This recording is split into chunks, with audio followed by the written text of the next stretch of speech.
पहली टर्म में लिखें तो हम लोग इसको लिखेंगे, इसको क्या लिखेंगे हम लोग, heat supplied to 1 kg of substance. इसको हम लोग मान लेते हैं कि कोई भी जो हमारा ऑब्जेक्ट है उसका जो मास है वो कितना है, 1 kg। सब्सटेंस का कितना मास है, 1 kg। और इसका जो हम लोग टेम्परेचर डिफरेंस, हम लोग जो टेम्परेचर राइज कर रहे हैं, जो डिफरेंस है वो कितना होगा, जिसको मान लेते हैं हम लोग 1 यूनिट पे हम लोग 1 यूनिट इंक्रीज करते हैं, चाहे वो डिग्री सेंटीग्रेड हो या केल्विन हो, 1 यूनिट हम लोग ये क्या करते हैं, चेंज करते हैं, इंक्रीज करते हैं। तो जो सी है वो किसके बराबर हो जाएगा, क्यू के। For mass 1 kg and heat and temperature difference 1 unit, the C is equal to Q। तो यदि हम इसको मैथमेटिकली डिफाइन करें तो हम लोग बोल सकते हैं heat supplied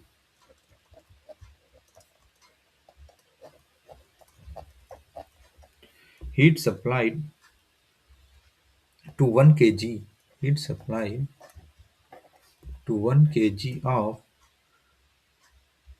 1 kg of substance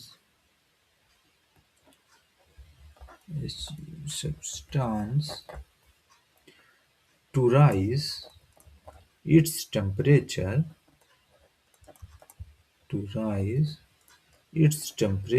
by 1, या इसको ऐसे लिख देते हैं,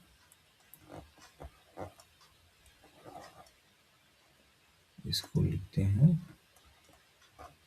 1 यूनिट, या 1 यूनिट ही लिख देते हैं, कुछ भी हो सकता है। By 1 unit is known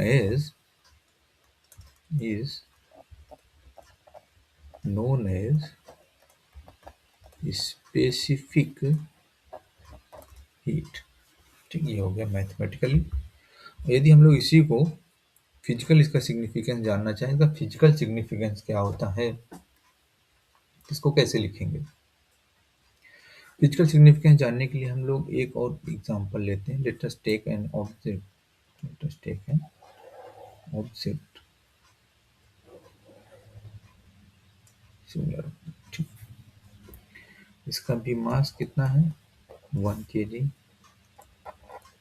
1 kg, initial temperature 20 degree centigrade, initial temperature 20 degree centigrade, final temperature 21 degree centigrade, final temperature 21 degree centigrade. लेकिन जो मेन डिफरेंस है, ये क्या है, एयर है, और ये क्या है, वाटर है। तो क्या हम लोग बोल सकते हैं, क्योंकि यहाँ पे टेम्परेचर डिफरेंस कितना है, 1 डिग्री सेंटीग्रेड, यहाँ पर भी टेम्परेचर डिफरेंस कितना है, 1 डिग्री सेंटीग्रेड, क्या हम बोल सकते हैं कि यहाँ पे जो हीट ट्रांसफर होगा वो सी के बराबर होगा, यहाँ पर भी जो हीट ट्रांसफर होगा सी के बराबर होगा स्पेसिफिक हीट के। तो क्या ये दोनों स्पेसिफिक हीट सेम होंगे, क्या जो यहाँ पे मास कितना है 1 kg और temperature difference 1 kg 1 degree centigrade, यहाँ पे भी मास कितना है 1 kg, temperature difference 1 degree centigrade. तो यहाँ पे जो हीट ट्रांसफर होगा इस 1 डिग्री चेंज करने के लिए, वो उसको स्पेसिफिक हीट से रिप्रेजेंट करेंगे, और यहाँ पर जो हीट ट्रांसफर होगा उसको हम लोग स्पेसिफिक हीट से रिप्रेजेंट करेंगे। तो क्या जो स्पेसिफिक हीट है ये दोनों सेम होंगे, क्या यहाँ पे जो स्पेसिफिक हीट है उसको हम लोग इक्वल बोल सकते हैं। इसका आंसर है नहीं, बिल्कुल नहीं, क्योंकि यहाँ पे जो जो हमारा सब्सटेंस है वो अलग अलग है, यहाँ पे एयर है, यहाँ पे वाटर है। तो हम लोग इसको क्या बोल देंगे, इसको हम लोग बोलेंगे C1 और इसको बोल देंगे C2। इसका जो टेम्परेचर, इसका जो हीट ट्रांसफर है वो क्या होगा, ज़्यादा होगा। तो हम लोगों ने ये ऑब्जर्व किया है कि जो C1 की वैल्यू आती है वो कितना आता है, 1.005 किलो जूल पर केजी केल्विन, किलो जूल पर केजी केल्विन। और जो C2 की वैल्यू आती है 4.187 किलो जूल पर केजी केल्विन। यहाँ से हम लोग जो मीनिंग क्या निकलता है, इसका मीनिंग ये निकलता है कि फिजिकल सिग्निफिकेंस यदि हम निकालना चाहें, इसका मीनिंग ये निकलता है कि अमाउंट ऑफ हीट रिक्वायर्ड या हीट एब्जॉर्प्शन कैपेसिटी। मान लेते हैं कि हम लोगों ने एक जगह पे एयर रखा है, एक जगह पे हम लोगों ने वाटर रखा है और हम लोगों ने हीट उसको देते हैं, ठीक है। और हम लोग चाहते हैं कि उसका जो टेम्परेचर है वो 1 डिग्री में जो टेम्परेचर डिफरेंस है 1 डिग्री रहे। तो हीट जो एब्जॉर्ब करने की कैपेसिटी है वो एयर में क्या होगी, कम होगी, और वाटर में कितना होगा, ज़्यादा होगा। एयर में कितना एब्जॉर्ब कर रहा है, 1.005 किलो जूल, बल्कि जो वाटर में हीट एब्जॉर्ब कर रहा है वो 4.187 किलो जूल, इसका अप्रॉक्स 4 टाइम ज़्यादा एब्जॉर्ब कर रहा है। स्टोर करने की कैपेसिटी, एब्जॉर्ब मतलब क्या, वो एब्जॉर्ब क्या कर रहा है, स्टोर कर रहा है। हम लोग बोल सकते हैं कि जो एक्चुअली जो स्पेसिफिक हीट होता है वो होता है heat absorbing capacity.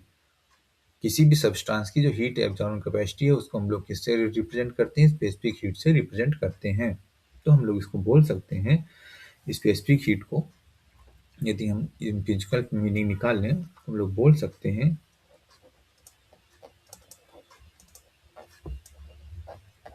Specific heat represents the heat absorbing capacity of medium. जिस मीडियम में वो हो उसकी जो हीट एब्जॉर्बिंग कैपेसिटी है उसको हम लोग किससे रिप्रेजेंट करते हैं, उसको हम लोग स्पेसिफिक हीट से रिप्रेजेंट करते हैं।